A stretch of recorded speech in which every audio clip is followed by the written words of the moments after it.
environmental conservation and security. First of all, I would like to express my gratitude to all the participants who are present here. On this event, I would request to Dr. Jagtar Singh Sivia, Chairman Local Center Bathinda, to formally welcome our today's chief guest, Dr. Tara Singh Kamal, ex-Vice President of IEI India, and keynote speakers Dr. Manpreet Kaur and Engineer Gagandeep Kaur, Assistant Professor in ECE, Yadvindra Department of Engineering, Talwandi Sabo, and the participants of this event. Thank you, Gurpreet. Respected Chief Guest of the Day, Dr. Tara Singh Kamal, ex-Vice President, Institution of Engineers, India, Dr. Grish, Chairman, ETDB Division, Institution of Engineers, India, Dr. Lav Singh, Chairman, State Center, Chandigarh, Engineer S.S. Mundi, Council Member, Institution of Engineers, India, Engineer Sudeep Chakravarti from headquarters, and technical person who is operating the Zoom meeting from headquarters, both the key speakers, Engineer Dr. Gurpreet Bharti, then and Manpreet Kaur and Gaganpreet Kaur, all corporate members, council members, Honorary Secretary of Local Center Bathinda, Dr. Harsimran Singh, all executive members, good evening to all. First of all, I welcome today's chief guest, Dr. Tara Singh Kamal, who has joined this seminar from abroad, USA, and they are always remain happy to join the event. Thank you, sir, becoming the part of this event. I welcome you all for becoming the part of this webinar. Today we are going to organize webinar on the topic environment conservation and security. Environment conservation has become one of the core issues that need to be addressed to battle climate change and global warming. The most obvious reason for conservation is to protect wildlife and promote biodiversity. Protecting wildlife and preserving it for future generations also means that animals we love do not become a distant memory. Conservation protects the environment through the responsible use of natural resources. Preservation protects the environment from harmful human activities. For example, conserving a forest typically involves sustainable logging practice to minimize the deforestation. Human activities are responsible for causing many death-like hazards. These activities also lead to provoke natural disasters. Natural disasters often have a negative impact on human well-being, causing the climate change, prolonged rainfall, and sea level rise. To avoid the future consequences, it is necessary to balance the ecosystem. Forests are the major supporter of the life on the earth. However, they play a major role in maintaining the climate and rainfall. If the ecosystem gets disturbed, the lives of the species on the earth will also be disturbed. Pollution is the biggest hazard that the environment is facing today. With the greed of earning more profit and making the life more luxurious, peoples are degrading the environment. Global warming has a number of side effects like glacier melt, acid rain, greenhouse effect, ocean acidification, etc. Increasing the population and irresponsible activities are the reasons to increase the global temperature. We can save the world from upcoming unexpected disaster due to the global warming if we understand the importance of environment conservation.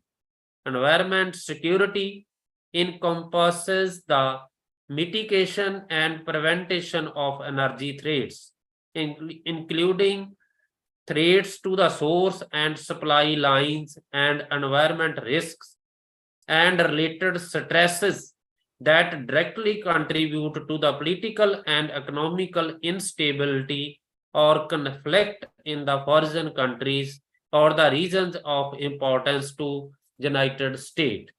I will not go in detail. Today we have the two speakers. One is Dr. Manpreet Kaur, Assistant Professor, Yadvindra Department of Engineering, Talwandi Sabo, and second panelist is Dr. Gagandeep Kaur, Assistant Professor in Electronics and Communication Engineering from Yadvindra Department of Engineering. I am thankful to our moderator, Engineer Gurpreet Bharti, for making this event successful. At last, I welcome all the audience present for this seminar. Thank you very much. Thank you, sir, for welcome address and sharing some valuable words regarding the environment.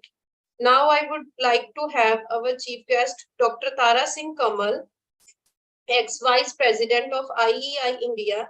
He has devoted more than 36 years for the Institute of Engineers India.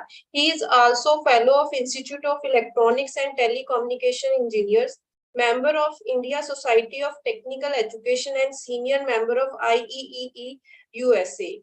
He has received his PhD degree from Punjab University, Chandigarh in 1983. He has supervised more than 27 PhD theses. Moreover, he has published more than 230 research papers in SCI Index journals, Scopus Index journals, and international national conferences. He has received several awards in his credit. His area of interest in digital communication, digital filters, optical communication, and neural network. Now I would call to Dr. Tara Singh Kamal for a few words.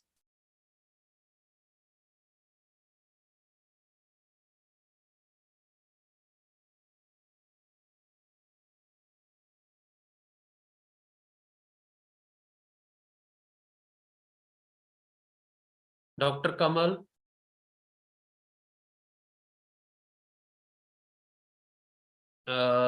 Gurpreet, we should start with the first panelist. Okay. And Dr. Kamal will give their presiding. Okay, sir. Okay, sir. Now I request our keynote speaker, Dr. Manpreet Kaur, Assistant Professor in ECE, Yadvindra Department of Engineering, Talwandi Sabo. She has received her BTech degree and MTech degree in ECE from Punjab Technical University, Chandigarh. She has received her PhD degree in ECE from Punjabi University, Patiala in 2021. She has published more than 55 research papers in several international journals, international national conferences. Her research interest lies in the area of neural networks, optimization techniques, microstrip antenna, fractal antenna, and hybrid fractal antenna design. She will deliver talk on the waste management. Manpreet ma'am. Thank you very much, ma'am. Ma'am, my slides are visible to you or not? Ma'am, it will be visible, ma'am. Okay. Good evening, everyone present here today. This is Dr. Manpreet Kaur and going to deliver my talk on the topic waste management. Basically, waste management is the managing of waste by disposal and recycling of it. Waste management needs proper techniques, keeping in mind the environmental situations. It is intended to reduce the adverse effects of waste on the human health, on the environmental, on the planetary resources, as well as on the aesthetics. So we can say that the aim of the waste management is to reduce the dangerous effects of the waste on the environment, as well as on the health of the human beings, on the animals, and on the birds. A big part of the waste management deals with the municipal solid waste, which is created by industrial sector, commercial, and the household activity. Now the contents of my presentation are, first I will discuss what is waste management, what are the objectives behind the waste management, then I will going through the process of waste hierarchy, then various methods, disposal methods of waste are to be discussed. Then I have took two important examples of waste management in my talk. First one is the food waste management. Then I will discuss about the medical waste management, and then we have the conclusion. First is, what is waste management? Waste management includes the processes and actions required to manage waste from its inception to its final disposal. This includes, amongst other things, like collection, transport, treatment, and disposal of waste, together with monitoring and regulation of the waste management process and waste-related laws, technologies, and economic mechanisms. Waste management deals with all types of waste, including the industrial waste, biological waste, household, municipal waste, organic, biomedical, and the radioactive waste. In some cases, waste can pose a threat to the human health. Now, I would like to discuss with you about the basic objectives of the waste management. The first main objective is the minimize the production of the waste. That is, there is a major need to reduce the waste production. For that, proper management practices help minimize the garbage and the scraps that need proper handling, reducing, recycling, and reusing as much as possible can reduce the disposal cost. The second objective for this is reduce the pollution effects. It is very important to lower the impact of garbage on the pollution.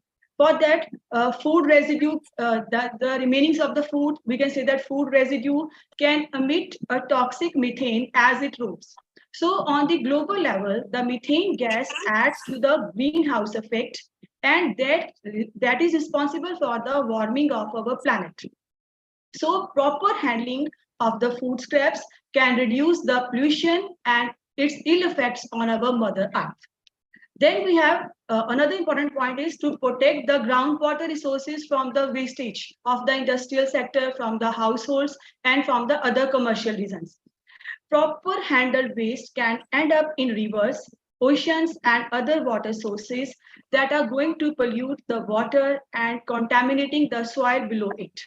Now the marine animals that live in the water, they become endangered. The proper waste management system helps safeguard limited water sources and preserve the rare marine species. Now, undesirable, basically the waste can be represented as an undesirable output. We have one system, we can apply input to the system, and after processing, we are getting the desired output. And that desired output is considered as, is named as a product. Now, at the same time, we have an undesirable output that is named as a waste. Now, that waste, they are in several forms. The waste are available in several forms, but here we are considering that waste are in the form of air pollutants, effluent discharge, or the solid waste. The waste can be solid, liquid, or gaseous, and each type has different methods of disposal and management. The waste is produced by the human activity. For example, we can say that by the extraction and processing of the raw materials.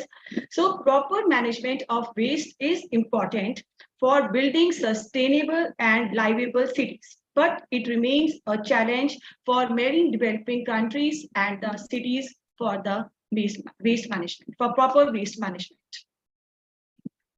Now, the waste can be. Now, there are several ways for handling the waste. The waste can be avoided and reduced. That this can be done by good housekeeping, by changing the technology, product, process, and the raw materials. Second, the waste can be recycled. This process can be handled within the system, inside the company, or it can be done at the external level. Then, very important point, the waste can be disposed of by energetically, that is by reduction of volume, detoxification, stabilization, and correct segregation. Now here I can show you the important sources of the waste. First, in households. Second, industry, which is very large production of the waste material. Then we have agriculture sector. This sector is also responsible for the production of the waste material. Then fisheries. These are the important sectors which are responsible for the waste production. Now, why care about waste? Why the concept of the waste management or the waste handling is important? Now here it is a very, very good example, that is hotels.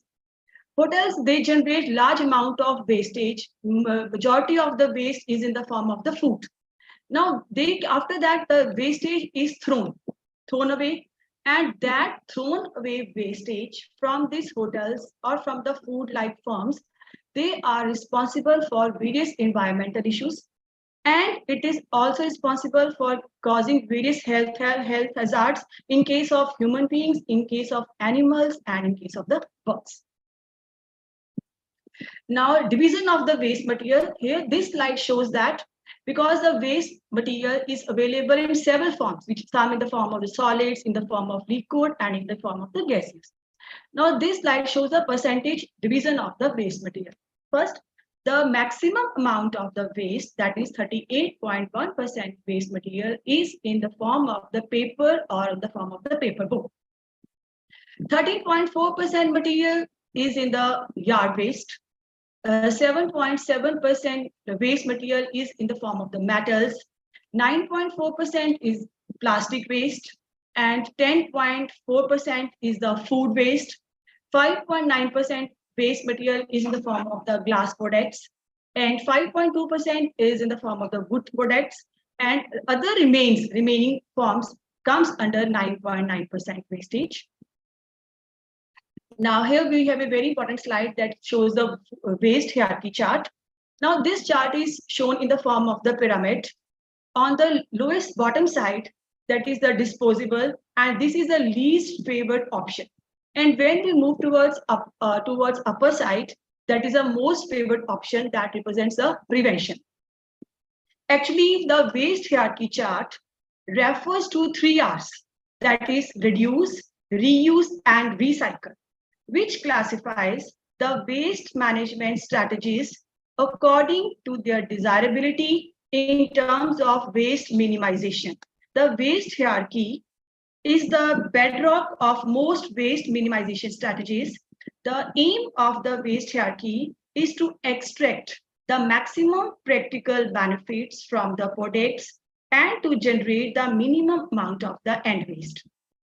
The waste hierarchy is represented in the form of the pyramid because the basic premise is that the policies should promote measures to prevent the generation of the waste.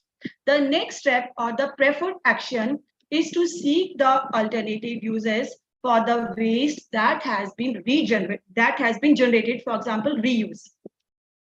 The next is recycling, that includes compositing. Following this step is material recovery and the waste to energy. The final action is the disposal in landfills or through incineration without energy recovery. The last step is the final resort for waste which has not been prevented, diverted, and recovered. The waste hierarchy represents the progression of the product or the material through the sequential stages of the waste management.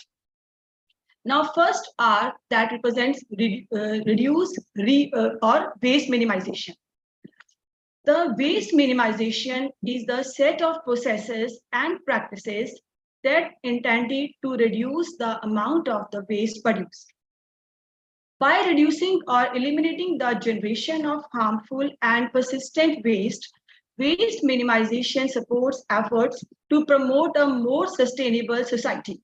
Waste minimization involves redesigning products and processes and or changing societal patterns of consumption and production. Reducing the amount of trash or the waste we have to throw out actually prevents the waste from piling up in the first place. To reduce waste, avoid necessary packaging and the items designed to be used only once. So reduce the need for single-use plastic products by bringing our own bags when we go for shopping, and we have to use our own mug when we go to drink coffee or a tea. Choose durable, reusable products to make less trash. Why reduce waste? Because less waste saves the resources and the money. It is also responsible for the reduction of the pollution, and it also helps in saving the earth. Changing our habits is a key. That is, think about the waste, how we can reduce the waste when we go for shopping in the market, when we work, and when we play.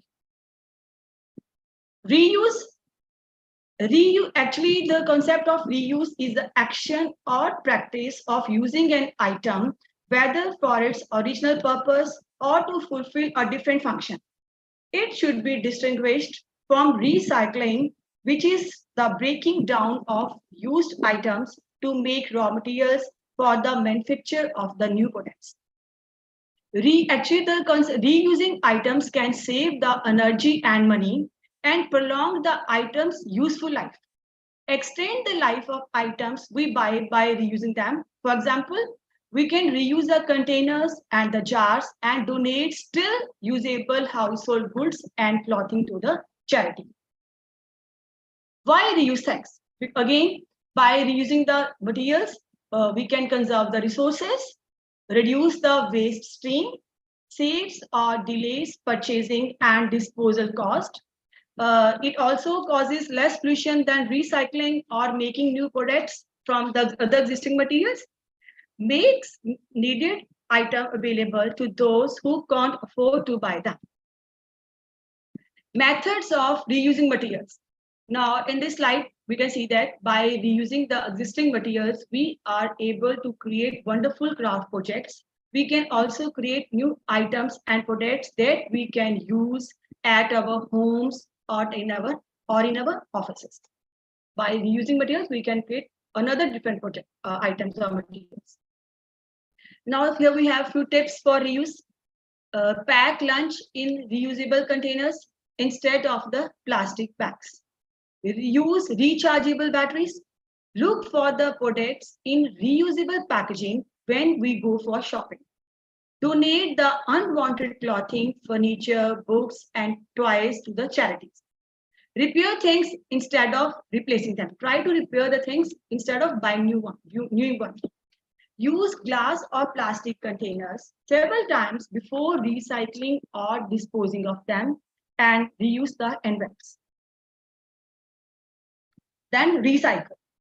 Recycling is the process of converting the waste materials into new materials or the objects. This concept often includes the recovery of energy from the waste materials. The recycling of a material depends on its ability to reacquire the properties that the original material have.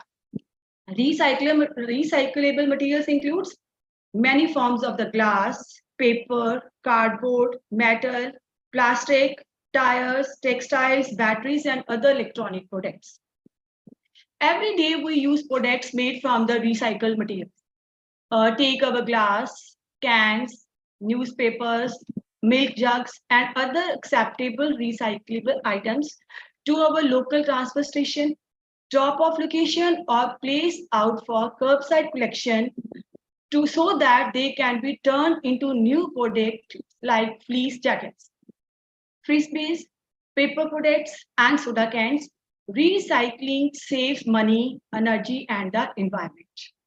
For example, 36.76% of the mains municipal solid waste was recycled in 2015.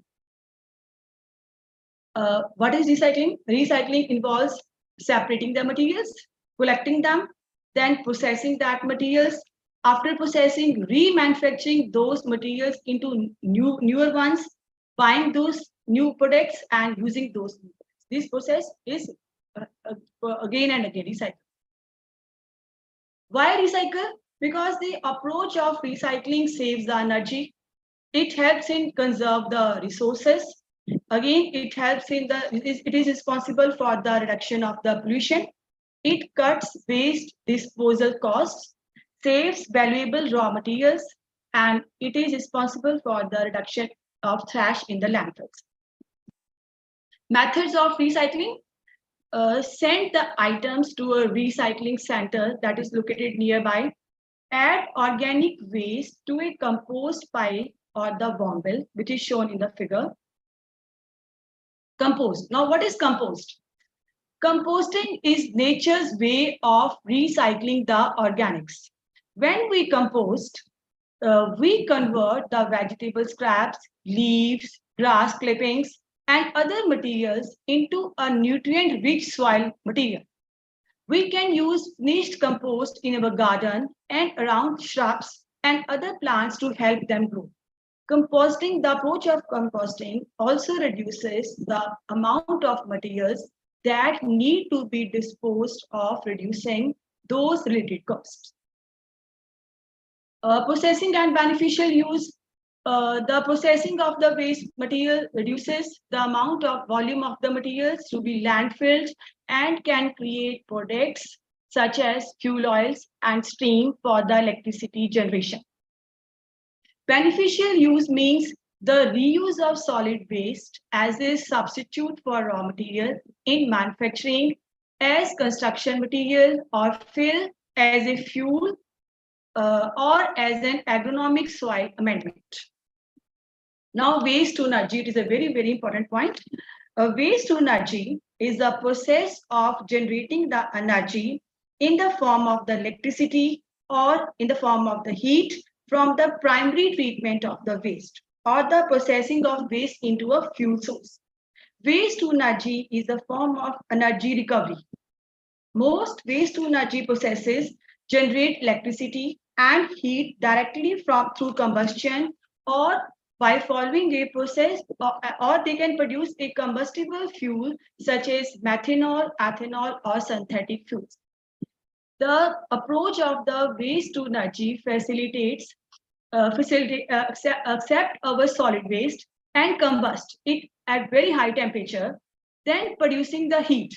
And that heat is used to convert the water into steam, and that produced steam is able to run the turbines that further generates the electricity. Like waste to energy plant is responsible for converting the waste material into energy, which is in the form of the electricity or the heat. Scrubbers, filters, and other pollution control equipment reduces pollutants released during the incineration process. Ash and other residues from this process are landfilled. Over 27% of the mains municipal solid waste was combusted in 2015. The waste to energy generation is being increasingly looked as a potential energy diversification strategy, especially for Sweden, which has been a leader in waste to energy production over the last 20 years. Now in this slide, we can see that this is a waste to energy plant which is responsible for production of the energy in the form of the electricity through the waste material. The waste to these plants, they are designed to reduce the emission of air pollutants in the fuel gases exhausted to the atmosphere, such as nitrogen oxides, sulfur oxides, and other particles, and to destroy pollutants already present in the waste using pollution control measures such as bag houses, scrubbers, and electrostatic precipitators. High temperature, efficient combustion, and effective scrubbing and controls can significantly reduce the air pollution outputs. Now, here I am going to discuss with you various disposal methods of the waste. First one is the landfills. Landfills, they are also named as dump, rubbish dump, garbage dump, or the dumping ground.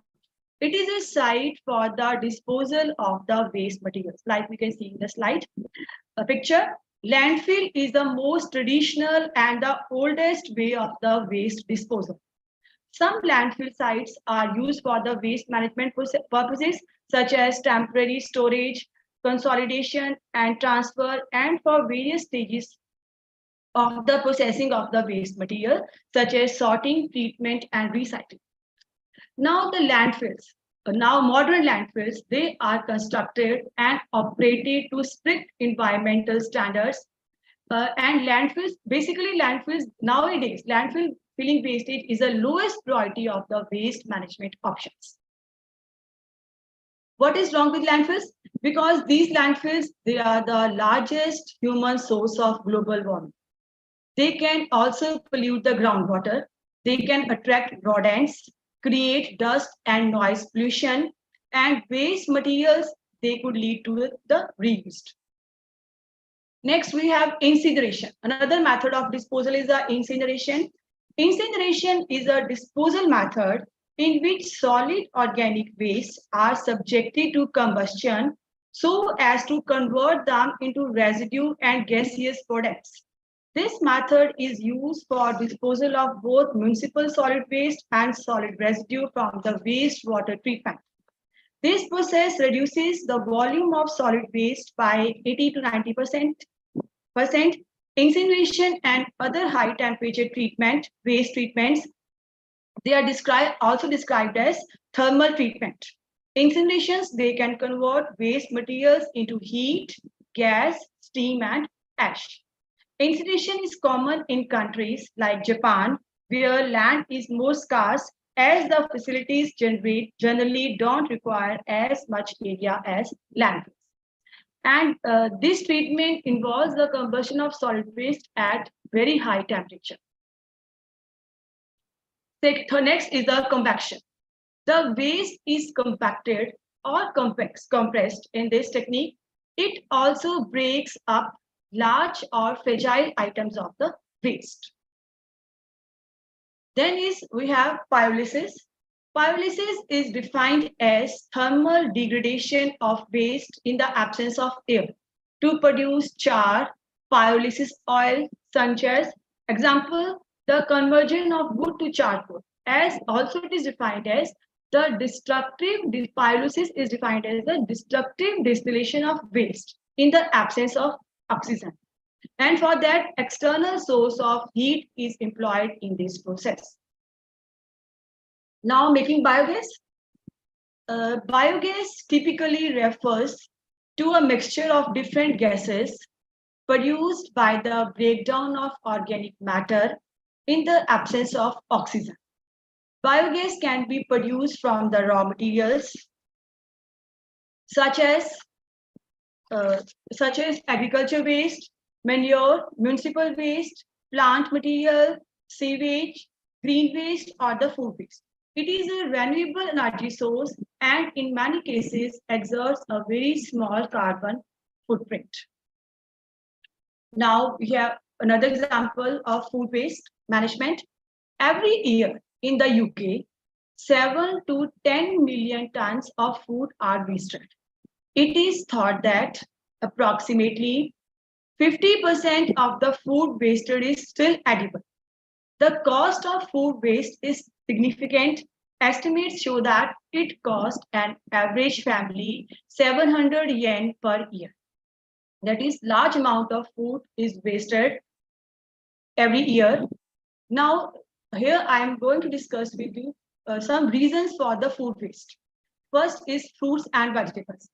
The consumers, they don't store the products correctly. Large pack size or multi-buyers encourage consumers to buy more than they need. Like we can say that the consumers, they can buy more products than in comparison to their requirement. consumers are not aware of the benefits of some packaging, extending the shelf life of the product. Starchy food, like the consumers, they can cook too much, for example, pasta, rice, like this type of foods, and large amount of food remains, and leftovers, they are thrown away in the garbage. Meat, chicken, fish, the consumers, they can buy too much in advance. Now, with time, the food goes off before cooking, and due to incorrect storage, and again, they can throw such type of products. Fizzy drinks, the fizz is lost when bottles are opened a few times. Large bottles can be cheaper than the small. Milk, due to improper storage or the incorrectly storage of the milk can also be go off, and again it can be thrown off. Improper management of the food products. Common causes of the food waste when go for shopping, that includes buying multi-pack items that may not get used. Share the cost and goods with the friends or the family. Impulse shopping, like write a list and stick according to that. Tempting offers, they work out if they really are a good deal. Confusion over the date labels. Be familiar with what they mean. Choose the food with the longest date. Ways to reduce the waste. Use the glass instead of the paper or the styrofoam cups. Buy in bulk and store in used jars and the bottles to save for the reduction of the waste. Use a paper on both sides instead of using in the single side. Medical waste. Now, medical waste that deals with the wastage of the medical items. Now, these wastage, they are divided into two categories. General solid waste, that is similar to the domestic waste, includes paper, plastic, packaging, and the food products. No patient contact. 75 to 90% of the healthcare facility waste is hazardous. The second type of the medical waste is hazardous waste. Hazardous waste includes the infectious waste, except sharps and waste from the patients with highly infectious diseases, because they come under highly hazardous waste. Some quantities of the chemicals and the pharmaceuticals, non-recyclable pressurized containers, all they come under the hazardous waste. Highly hazardous waste, that includes the sharps, highly infectious non-sharp waste, stools from cholera patients, bodily fluids of patients with highly infectious diseases, large quantities of expired or unwanted pharmaceuticals and hazardous chemicals and radioactive waste, genotoxic waste, and teratogenic wastes. These all they come under the highly hazardous waste of the medical sector. Effective medical waste management, that is segregation and disposal. Non-hazardous solid waste, treat same as the domestic waste. Reduce waste quantity, cost, risk from and to scavengers and the workers. Manage as close to point of generation as possible. Disposal option includes landfilling and incineration. Don't incinerate plastic and other packaging products. In this segregation and disposal in sharps, use rigid, puncture, and leak-proof containers, highly rate, marked as sharps, monitors, treatment, and disposable options. That includes sterilized and other properly landfill encapsulations.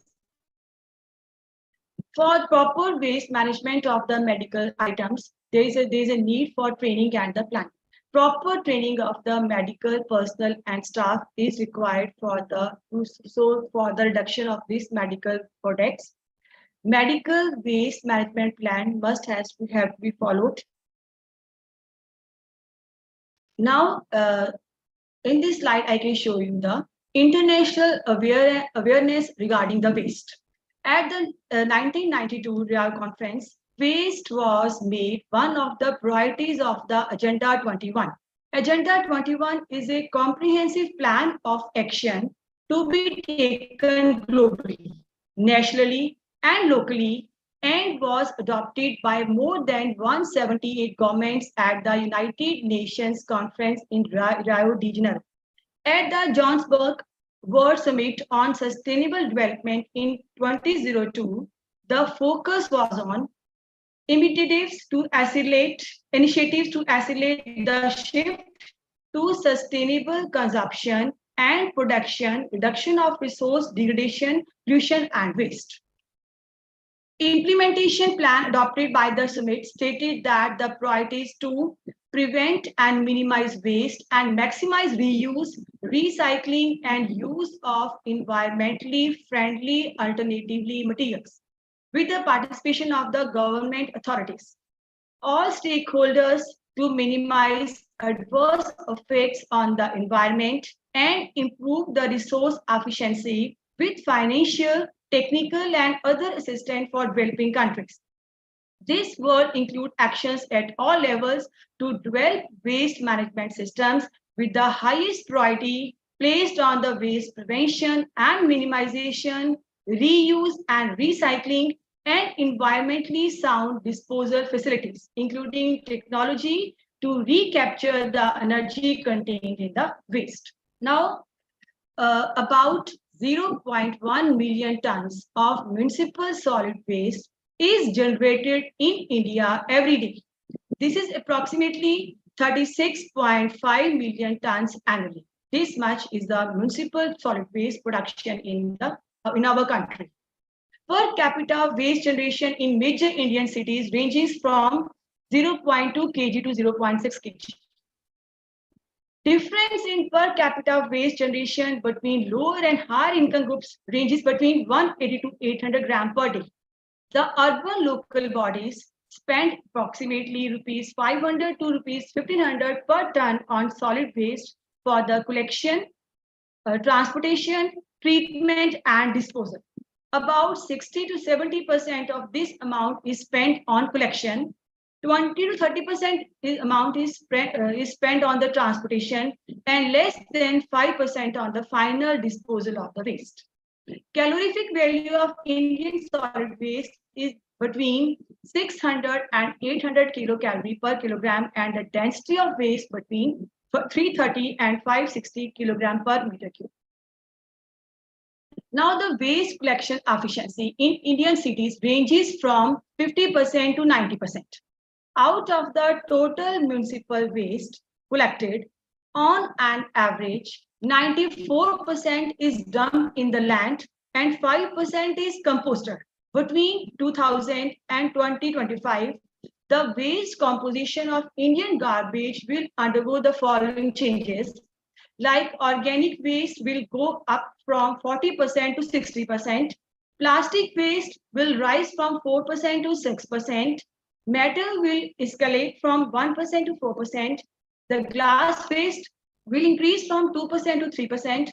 The plastic products will also rise from 5% to 50%. Others will decrease from 47% to the 12%. Conclusion.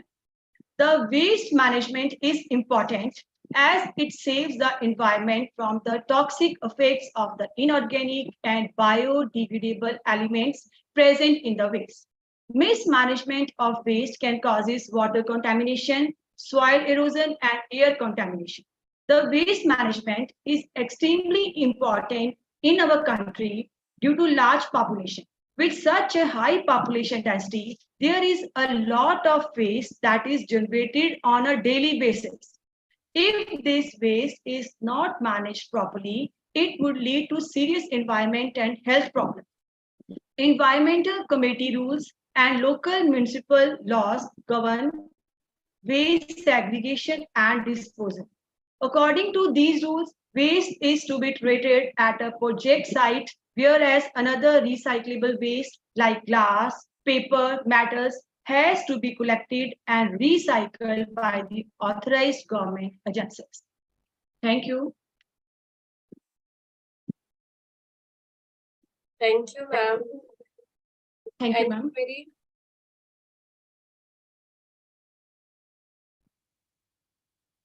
Thank you, ma'am, for highly informative talk about waste management. After listening your talk, I would like to say a quote: refuse what you do not need, reduce what you do to need, reuse what you consume, recycle what you can refuse, reduce, or reuse. Now, I request Engineer Gagandeep Kaur, Assistant Professor in ECE Yadvindra Department of Engineering, Talwandi, Sabo. She did BTech in ECE from Punjab Technical University, Jalandhar, and MTech in ECE from Punjab University, Chandigarh. She started her career in 2007 as Assistant Professor in ECE in National Institute of Technology, Jalandhar, and after 1 year, joined Punjabi University, Patiala, and posted at Yadvindra College of Engineering, Talwandi, Sabo. She has 13 years of research and teaching experience in the field of signal processing and wireless communication. She has authored 33 research publications in various journals of national and international and presented 37 research papers in different national and international conferences. She has published 4 book chapters. She has guided 11 students of MTech for the thesis in the field of digital signal processing, wireless communication, and biomedical signal processing. She will deliver talk on global warming, its impacts, adaptation, and mitigation strategy. Welcome, ma'am. Thank you, ma'am.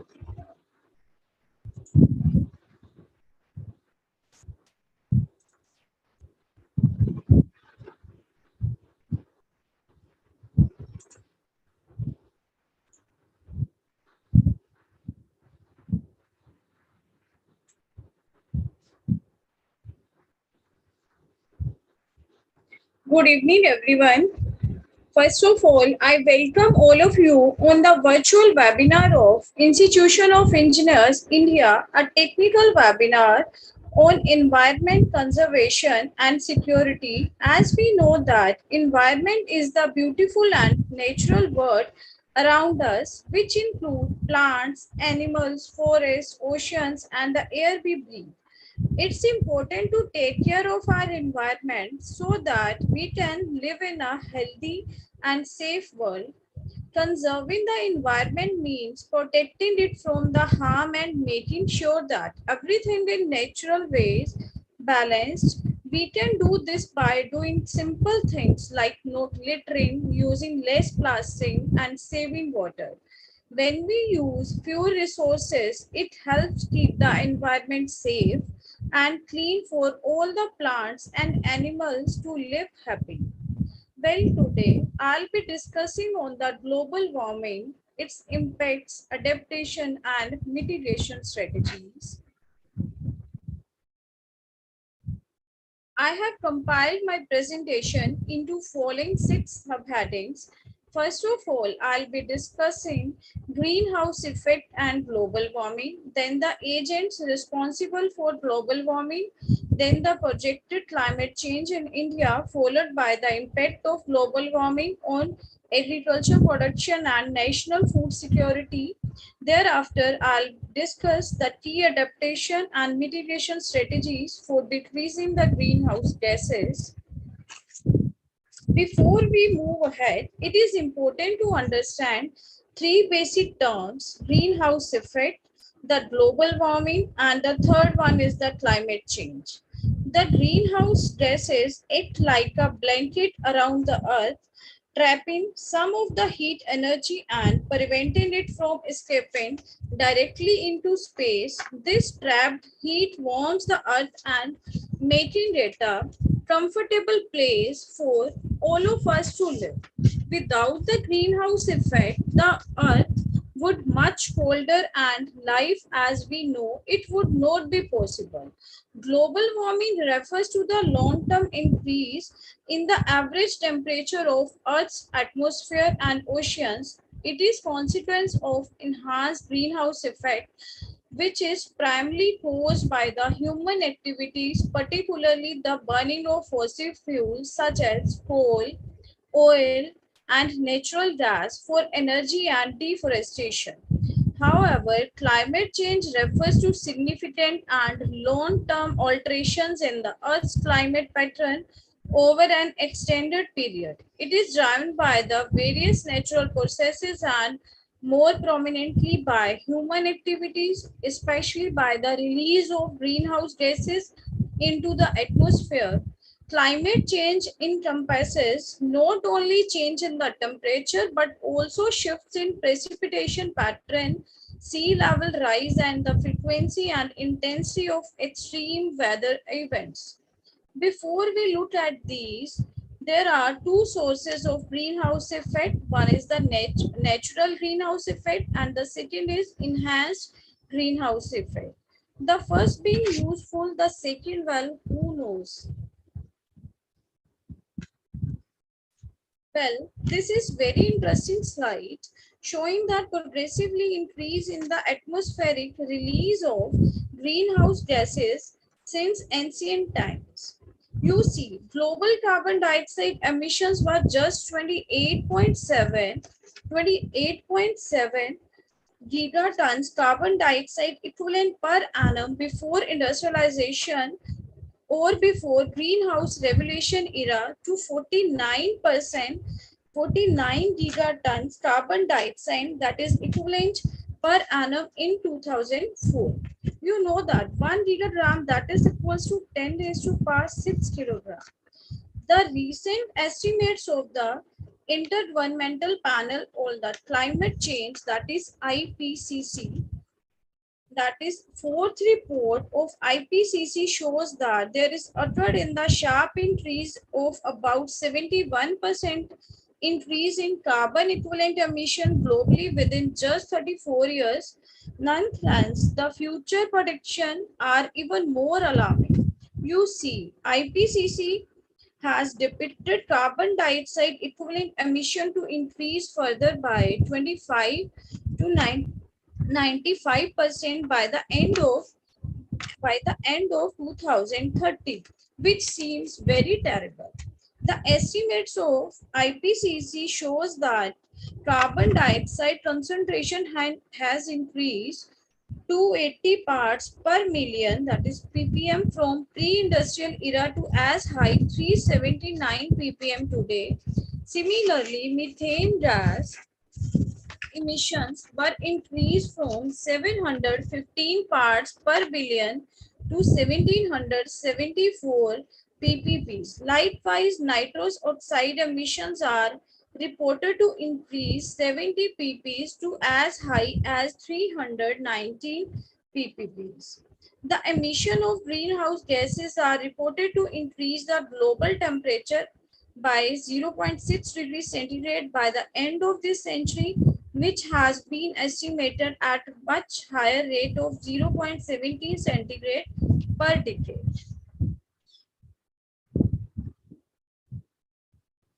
As I have discussed that there are two different types of greenhouse effects. One is the natural greenhouse effect, second is enhanced greenhouse effect. The first one, that is natural one, is highly useful. Without it, Earth would have no living things and would be more like Venus or Mars. This is because the temperature would be on average 30 degrees Celsius colder than it is.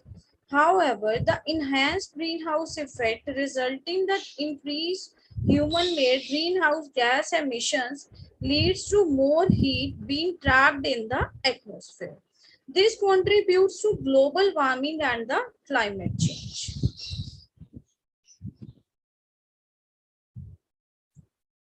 Conversely, the natural greenhouse effect has a great significance for human beings. It occurs because on Earth's surface, this is surrounded by a number of gases on which carbon dioxide, carbon monoxide, nitrous oxide, methane, CH4, and the water vapors, which undergoes various types of dipole moment, the rotation of molecules along with their axis, there are four basically different types of dipole movements which are considered responsible for the greenhouse effect. And there are scissoring, twisting, rotating, wagging. When the sun energy reaches the Earth's surface, some of it get converted it into the heat energy.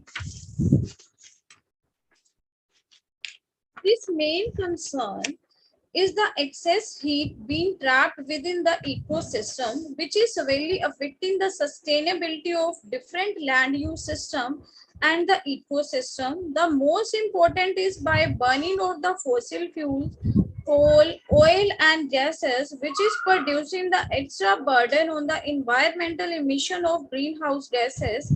A large emission of greenhouse gases due to burning of fossil fuel has been ascribed to highly carbon cost of these fuels. This increase in the atmospheric concentration of greenhouse gases has been ascribed to fact that their emission is much higher than their absorption with the terrestrial vegetation.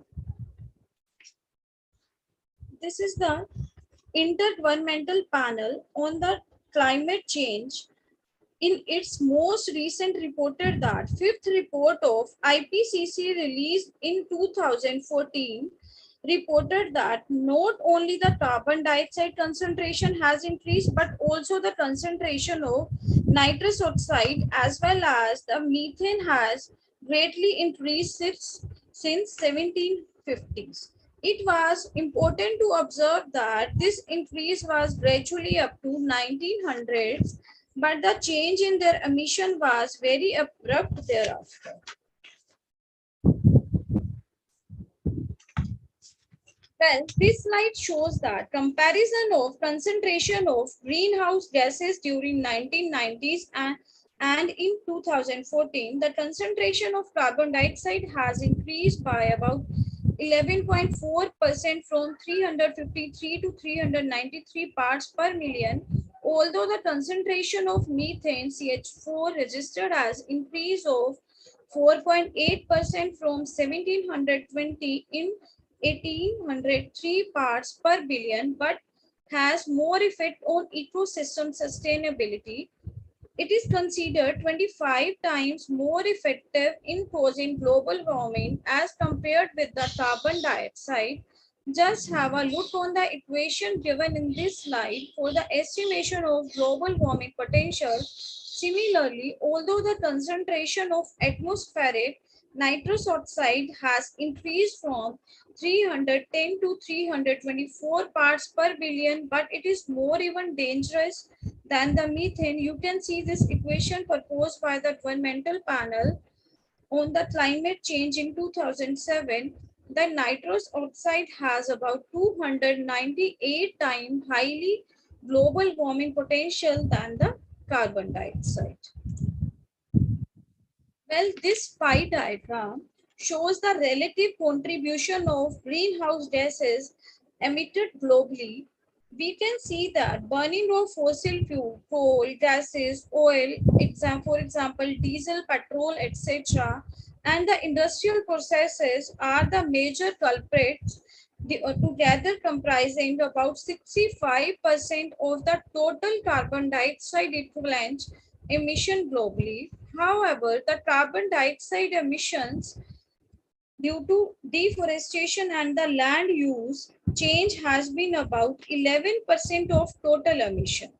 The second major greenhouse gases emission globally has been the methane CH4, which accounts for approximately 16% of the total greenhouse gases emission. The contribution of nitrous oxide has been small, about 6% of the total emission, but of course about 398 times more potent than the carbon dioxide emission. It is very interesting to note that very small contribution of chlorofluorocarbon CFC, which is about 2% of the total emission, but these CFCs has approximately 11,000 times more global warming potential than the carbon dioxide.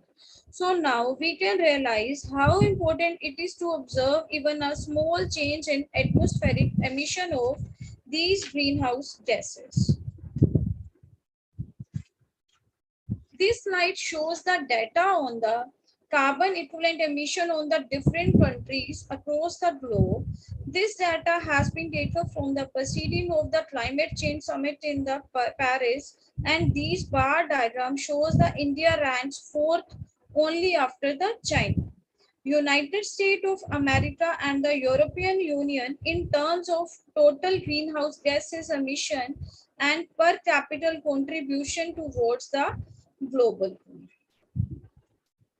Among similar is the case for India. The data of India's initial national communication on the climate change shows the energy sector has been major contributor of the greenhouse gases emission. Agriculture sector is reported to contribute about 28% of the total greenhouse gases emission. However, the industrial processes account of about 8% of the total greenhouse gases emission.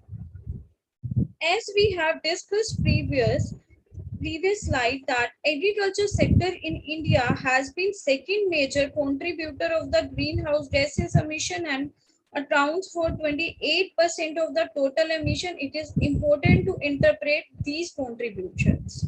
Just see the contribution of enteric fermentation related to the digestive system of the animals. It basically refers to the digestive process that occurs in the digestive system of the certain animals, particularly ruminants like cows, sheep, goat. These animals have a specialized stomach with multiple chambers where microbes help them to break down complex plant material like cellulose that are hard for the most animals to digest. These statistics shows that rice cultivation has been second major contributor of the agriculture emission and account for 23% of the total emission. These emissions included the application of chemical fertilizers, irrigation water, which remain ponded on the surface of the rice fields for more than 3 months in a season, and the rice residue burning. As we all know, the rice residue burning has become major unsustainability issue of the rice ecosystem for the entire northwestern state, including Punjab, Haryana, and Uttar Pradesh particularly, where more than 80% of the rice residue produced and burnt in the open after combined harvesting of the rice crop. This basically occurs because of the narrow time window between rice harvesting and the wheat sowing, and the farmer have to perform multiple field operation within this small window on 2-3 weeks. Keel and his co-workers in 2021 reported that annually about 2.5 million rice producers in the northwestern India burned rice stubble to clear fields for sowing the subsequent wheat crop, and alone in the northwestern India, about 500 million tons of the crop residues is produced every year. According to the Maryland in 2001, burning of 1.0 tons straw, that is dry mass, about 1000 kg rice residue releases about 1515 kg carbon dioxide, 92 kg CO, 2.7 kg CH4, and 0.07 kg nitrous oxide. Well, this slide shows the consequences of global warming on terrestrial and the aquatic ecosystem. We can see global warming has been considered responsible for frequent floods, drought-like condition, loss of biodiversity, increased incidence of new diseases and insect pests. You might have heard about the infestation of cotton whitefly in the entire northwestern India, and the appearance of virus in the rice, which are severely impacting these production system. The third one is the degradation of natural resources. We recently observed in the Himalayan region of the Himachal Pradesh few days back of this year.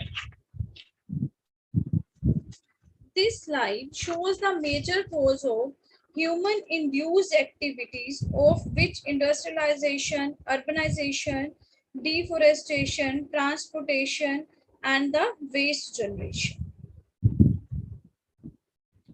Professor Ratan Lal reported that in agriculture production system, primary sources of carbon equivalent emissions are the direct emission which are associated with the tillage and sowing operation, rice transplanting and pesticide sprays, fertilizers application and crop harvesting and transportation practices, among us the stationary operation pumping of underground water for irrigation purpose by the use of tube wells, and the grain processing and drying operation are considered responsible for large emission of greenhouse gases in agriculture production system.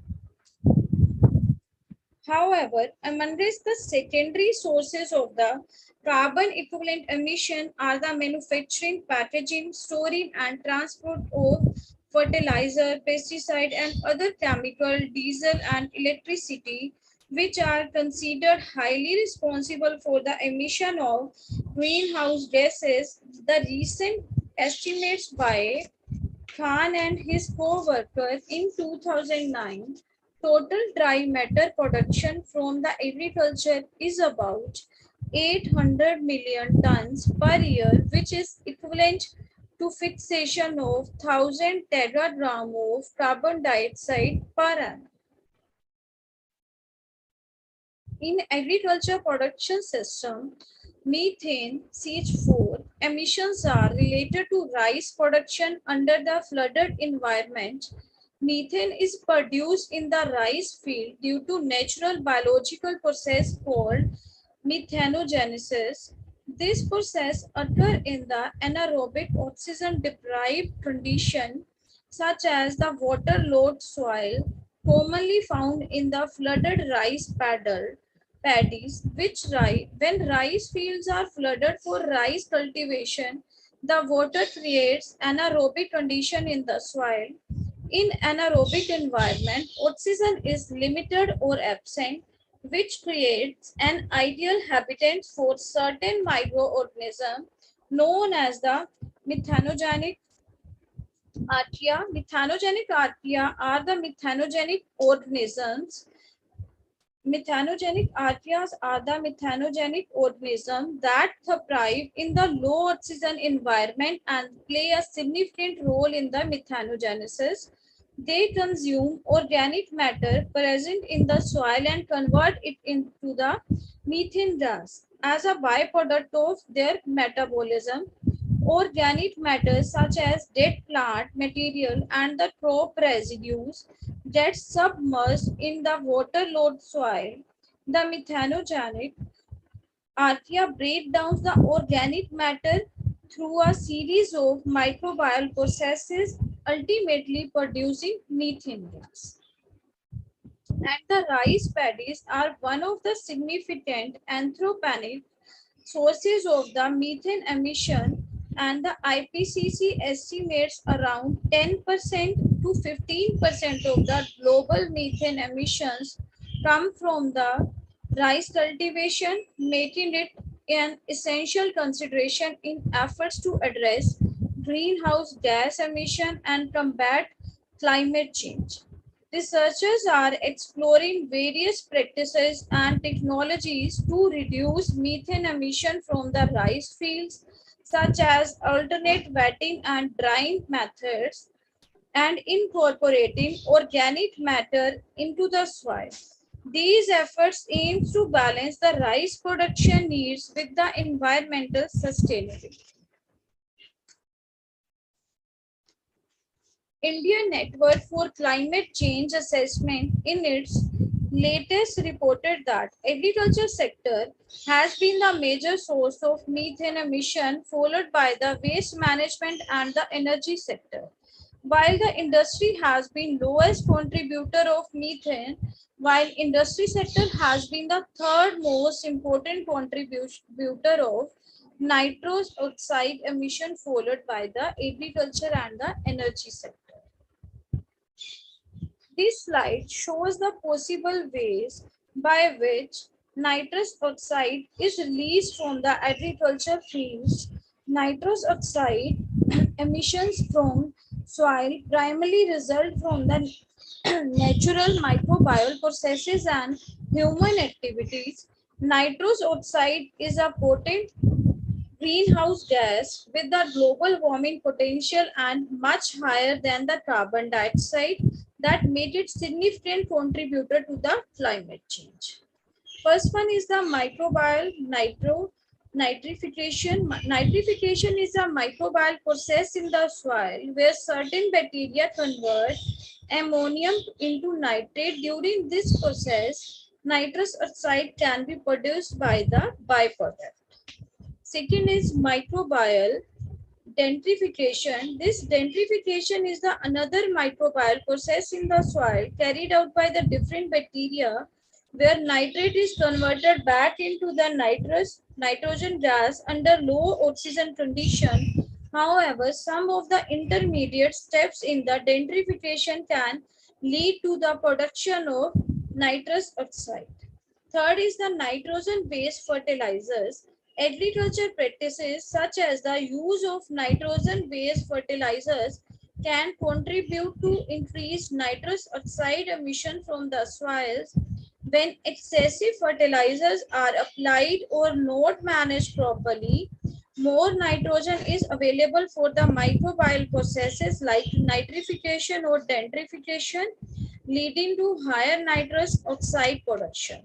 Fourth is the manure and organic residues. The application of manure and organic residues to soil can also release nitrous oxide as these materials contain nitrogen that can undergo similar microbial processes. Fifth is the water management. Water in certain agriculture practices like rice cultivation or poorly drained soil, water management can create anaerobic condition that favoring denitrification and nitrous oxide production.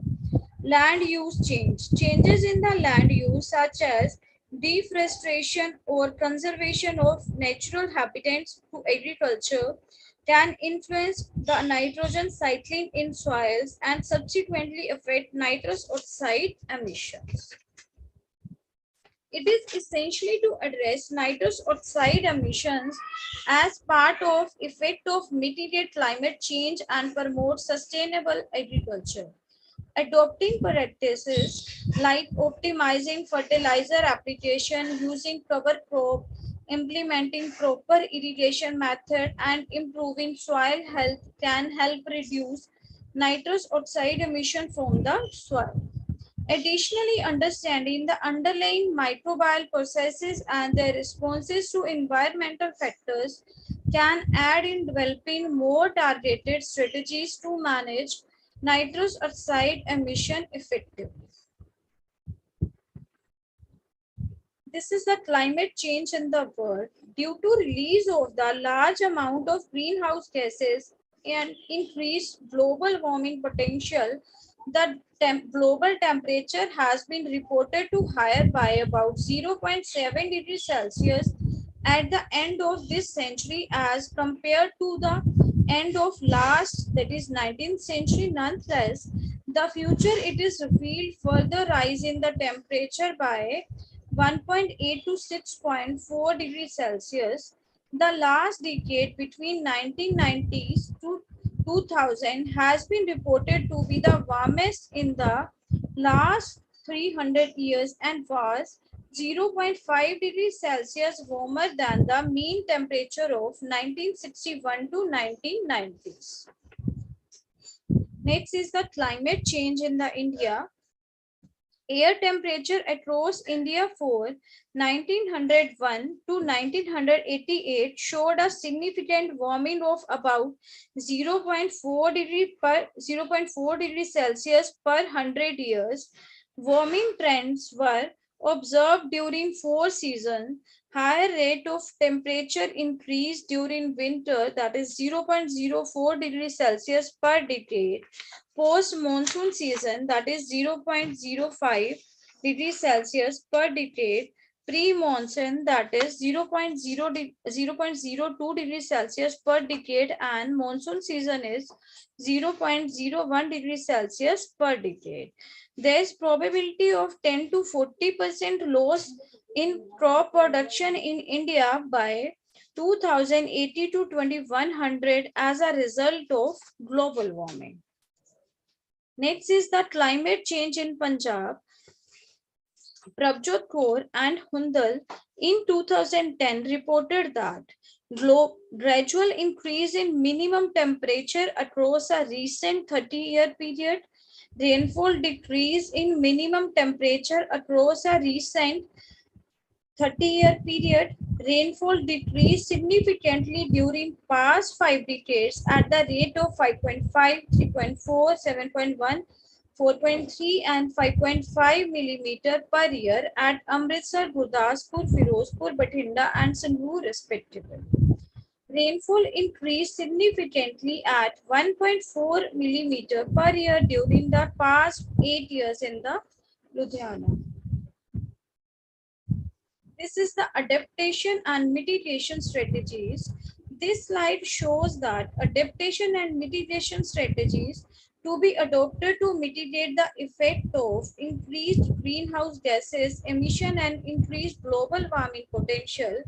Amongst the adaptation strategies, the following things need to be addressed and require immediate attention: adjust planting dates, multiple cropping, improve land management, conservation tillage, cover crops, avoid straw burning.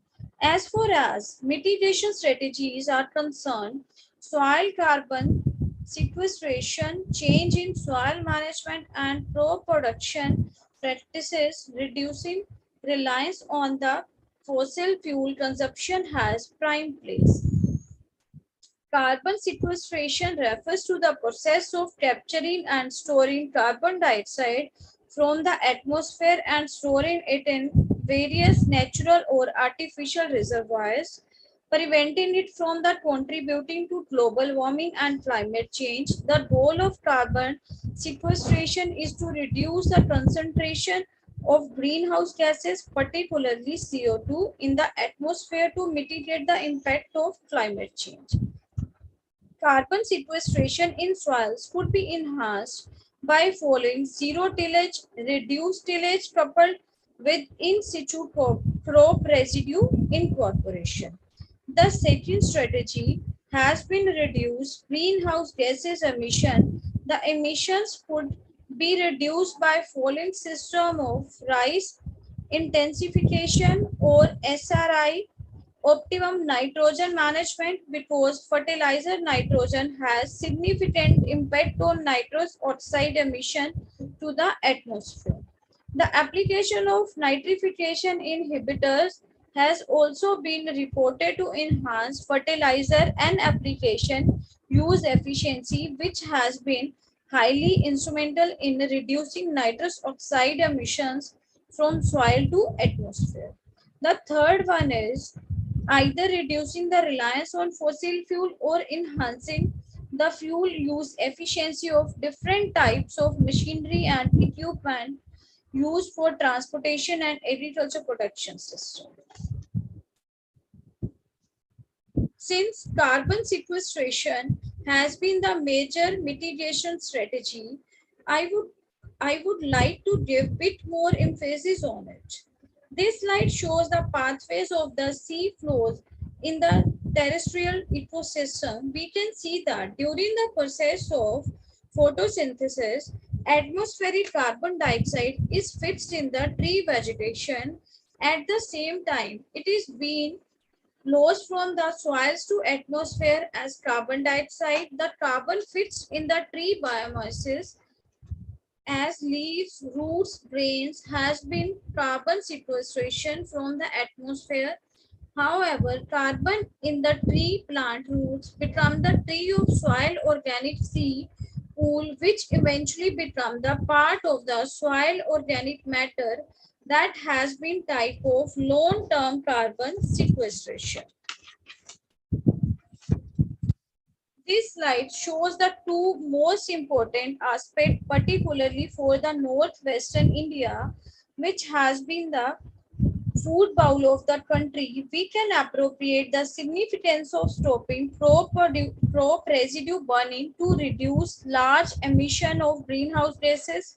Estimates reveal that open field burning of 1000 kg of crop residue results to emit 3 kg of particulate matter, 60 kg carbon monoxide, 1460 kg carbon dioxide, 199 kg of black ash, and 2 kg of sulfur dioxide.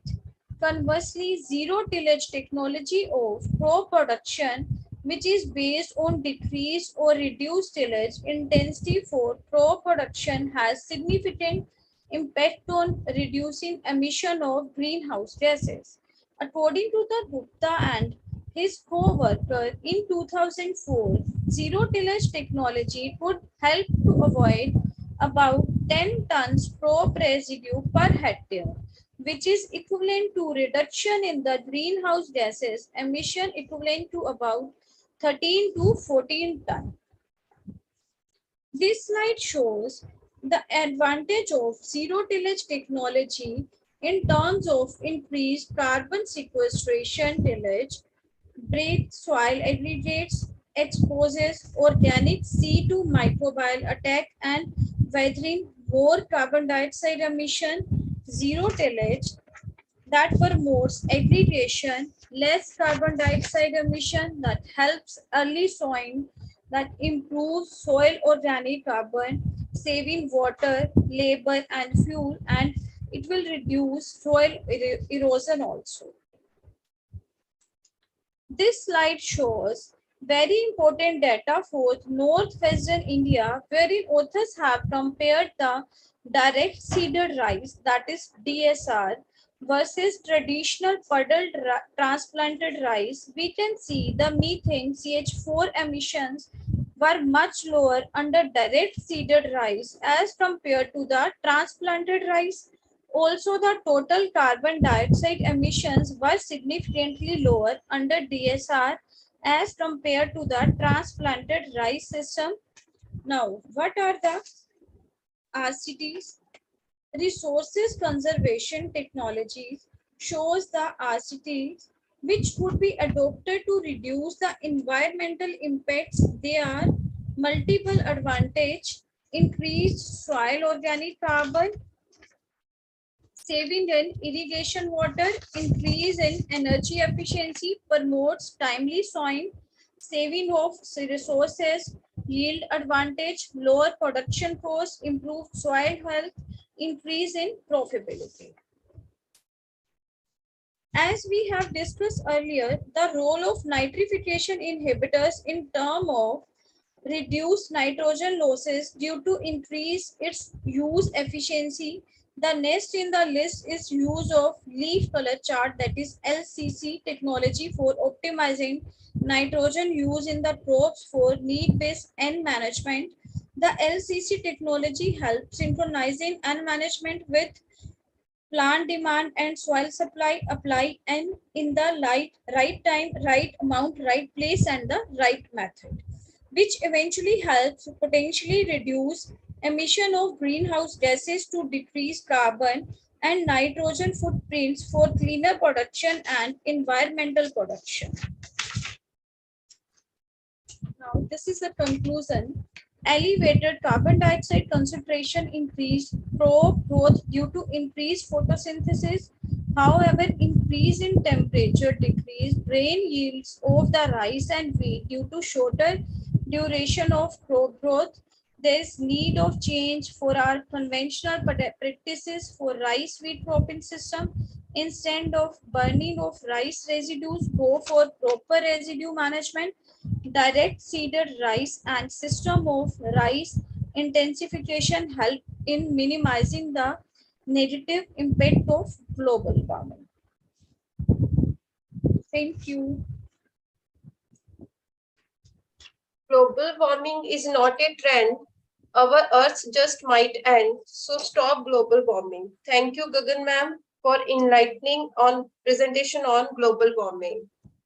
Now I request Dr. Harsimran Singh, Honorary Secretary, Local Center Bhatinda, to propose vote of thanks.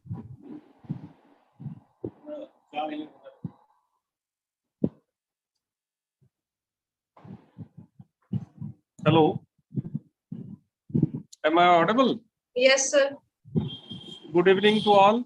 Myself, Honorary Secretary Dr. Harsimran Singh, IEI Local Center Bhatinda. Thankful to our Chairman, IEI Local Center Bhatinda, Dr. Jagtar Singh Sivia, for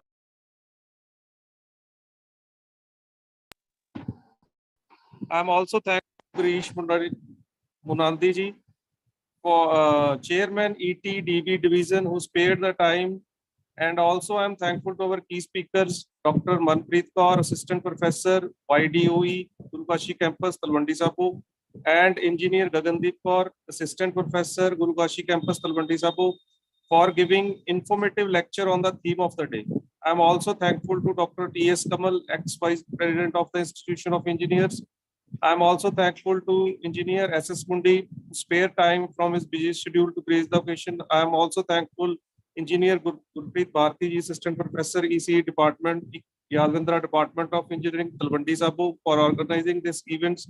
I'm also thankful to our committee members, local center members, council members, corporate members, students, engineering faculty members for attending this event. Thank you one and all.